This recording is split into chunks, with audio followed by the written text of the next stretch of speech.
Hi, my name is Dr. Ward. I'd like to welcome you to another video lecture in the redoxdoc.com video lecture series. This topic today is about bipolar disorder and some of the redox roots that lie within this medical condition.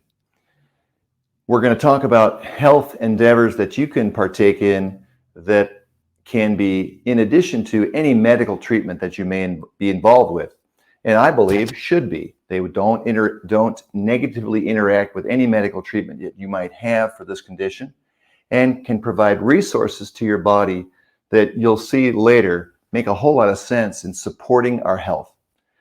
Health is our choice. We choose whether or not we want to engage in endeavors to support our health. Our doctor's involved with treating medical problems, and yet there's this interface that exists between the two.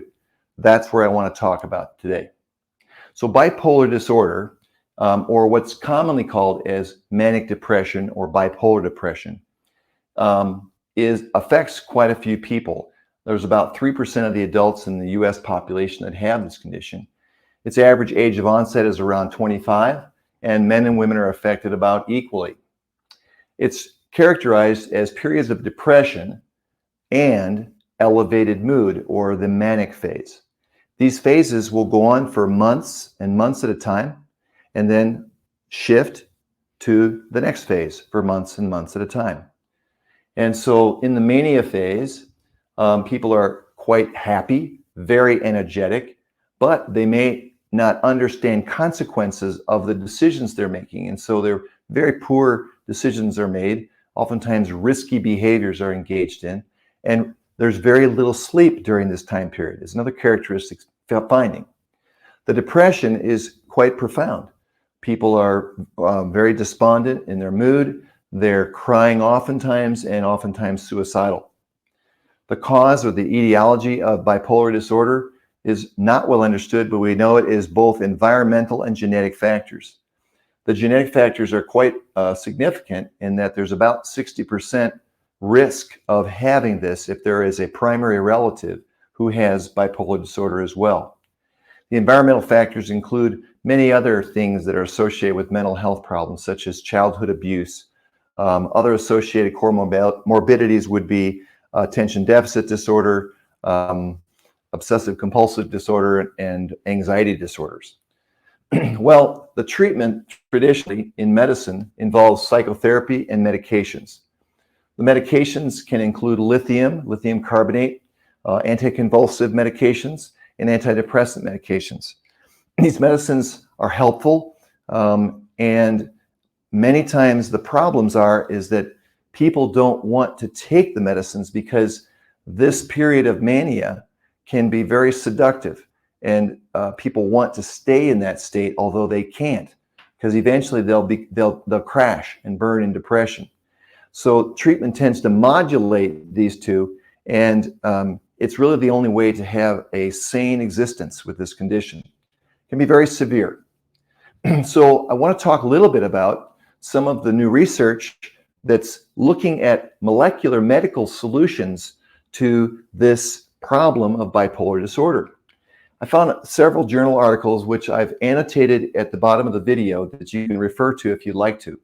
The first came from the Oxford Unity Press in 2008, and they discussed some very interesting principles related to our brain cells. Our brain cells are very vulnerable to oxidative stress. The reason is our brain cells do very specialized functions of transmitting information from one cell to the other using chemicals.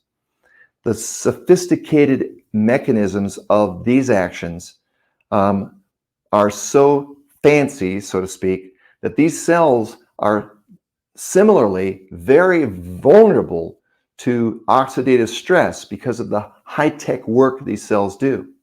They're not as simple as an airway cell or a lining cell of our digestive tract that can regenerate itself in 1, 2, or 3 days. Our brain cells take months to regenerate if they get damaged because they're just not built to withstand toxic damage or oxidative stress. And so we have a lot of blood supply to the brain to help make up for that, delivers a lot of oxygen. But in the same way, the cells burn a lot of fuel, burn a lot of oxygen, and create a lot of waste. that has to be washed away through our circulatory processes. So this article talked a lot about the oxidative stress issues for our brain disorders in relation to bipolar disease. In 2009, there was a journal article in the Journal of Psychiatric Neuroscience. It was a great study. They took 30 patients with early bipolar disease and 30 patients who had late disease. They'd had it for a long time. And they looked and measured the amount of, for example, glutathione activity in their brains. And those blood tests suggested that the increased glutathione levels in people with late disease as compared with early disease suggested that the cells were trying to compensate and adapt to the oxidative stress by producing extra glutathione. How neat that our cells can adapt. But that also underlies the basic mechanisms that may be at play in this disorder. Just tremendous amount of oxidative stress. Another article I found in the Cronam Medical Journal in 2016 talked a lot about the inflammatory mediators that act in concert with oxidative stress to cause this dysregulation in all kinds of factors in our brain, from hormonal factors to metabolic factors to even circadian homeostasis, that circadian rhythm that we're supposed to have. And that disturbance of inflammation and oxidative stress in this vicious cycle leads to perpetuate this disorder, which is thought to be lifelong. Pretty amazing. So what can we do on our own? We may be involved in medical therapy and it may be working, but what can we do to support the health of our brain cells given this kind of condition? Well, some of the molecular solutions would be really hydrating our body. Hydrating our body with water that has just a little bit of trace elements of salt that allows for better absorption and assimilation to the whole body, even crossing across the blood-brain barrier. Chronic dehydration can lead to real problems with the way we think. If anybody's ever been dehydrated before, you'll know that you don't think right. You can't make good decisions. And once you get rehydrated, all of a sudden your focus comes back. Well, a lot of times people are chronically dehydrated because they're consuming a lot of caffeine, or they simply never drink water. They just drink a lot of pop and juice and milk and things like that. We've got to have a good 2 or 3 liters of water every single day. The second thing is to focus our diet on foods that are alkalinizing. So the metabolic outcomes of foods like vegetables and fruits is in an alkaline pattern. Everything else we eat, meats, nuts, starches, and things like that, when we burn them and metabolize them, they create an acid outcome. We're supposed to have 80% alkaline, 20% acid in our diet. And in America, we're kind of like the reverse. This creates a stress. The acid stress is exactly like oxidative stress. Acids are toxins. And so the more we can kind of alkalinize our diet, the less stress there is on our metabolic systems. So what about inflammation that's mentioned here? What about oxidative stress specifically? Those things are mediated by an imbalance in our redox system. The first message of our immune system is the actions of a redox molecule alerting a white blood cell there is a problem. So there's an oxidative burst. A white blood cell recognizes this as a problem, comes over to help out and find out what's going on. There's an inflammatory response. That's supposed to happen. But when this gets exaggerated because there's a constant production of this burst of oxidative molecules, the immune system becomes overwhelmed, becomes confused. All of a sudden, the body's shifting into survival mode.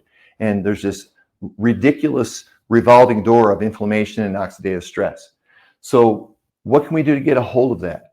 One very novel way of doing that is to provide a resource, these little molecules, in a balanced way to restore homeostasis to every single cell that they come in contact with.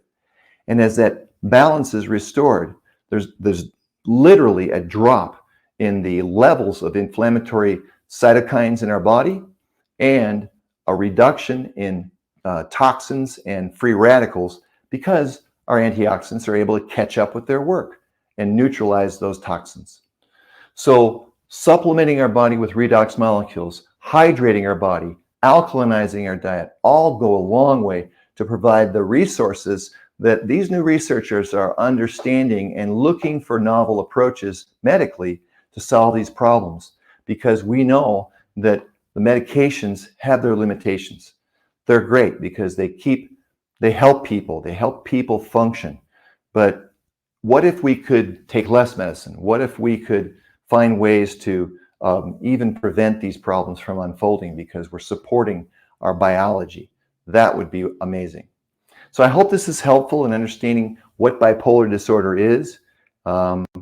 It's a buzzword that's used quite a bit, and frankly, I think it's overused.